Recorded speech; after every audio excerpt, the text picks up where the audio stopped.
Welcome to Clark for the Central and North Luzon Regional Housing Conference and Expo. You know, CREBA is an organization very close to my heart. And why? When I started my career in government as municipal mayor of Sampaloc, Quezon, and in fact, eventually I became the national president of the League of Municipalities of the Philippines, I was already in touch with CREBA. Or shall I say, CREBA was already in touch with me and my organization because it was at that time that we were starting to implement the local autonomy, meaning the LGUs were given greater powers to exercise. And that was the time that CREBA was very active in building homes, in starting to really make a difference in people's lives.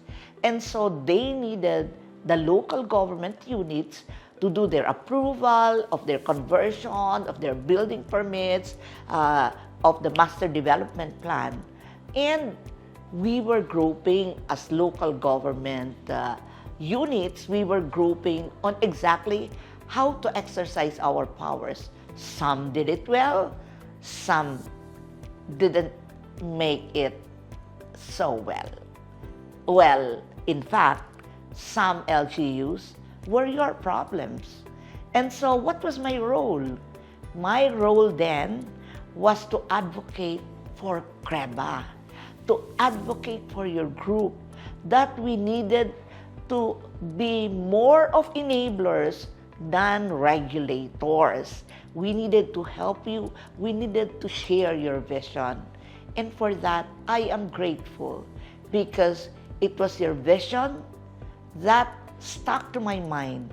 It was your vision of providing homes and creating communities that became my guide. Truth to tell, when I was mayor, the very first communities were established in my town, and we did and worked with DSWD for the core housing project. So our partnership really can count on several decades, and for that, I am grateful. Now, let's talk about Clark, where I am now. I am almost like mayor here in Clark Development Corporation. Ganun din, we have programs, we have to think of workers, we have to think of the well-being of our constituents. And first, let me share with you the good news. Clark Development Corporation in 2024 was able to get 77 billion in investments. And a significant portion of this, around 60-70%, will be allocated to construction projects. And in fact, right now, this 77 billion is already rolling, meaning being spent here with all the construction going on. This also means that we need more housing and support facilities for the 43,408 workers employed by our 1,198 locators. The housing projects need not be inside Clark. They can be immediately outside. And for others, you know, they are not all from Pampanga, so they always think of their families in other provinces, and these are the opportunities that CREBA has. It's really opening more housing projects and doing your marketing even here, even if these projects are outside the region. So in addition to that, Clark has been recognized as the region's top tourist destination for 2 consecutive years now. And this accolade highlights the vibrancy and dynamism of Clark.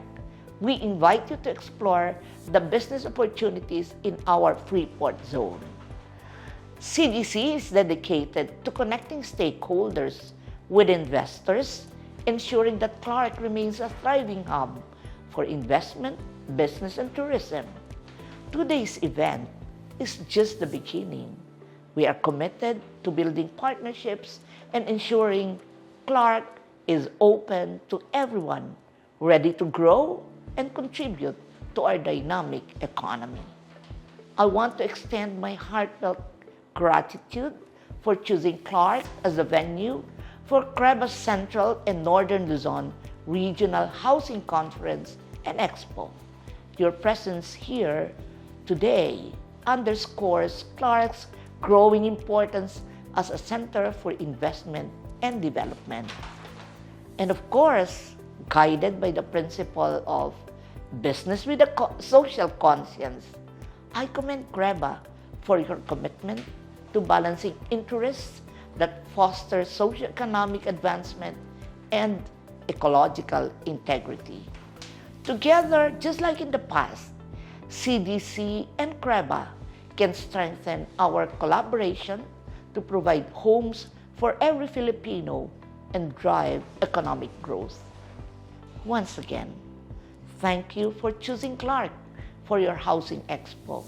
We look forward to the collaborations and advancements that this will emerge out of this conference. Thank you very much and mabuhay!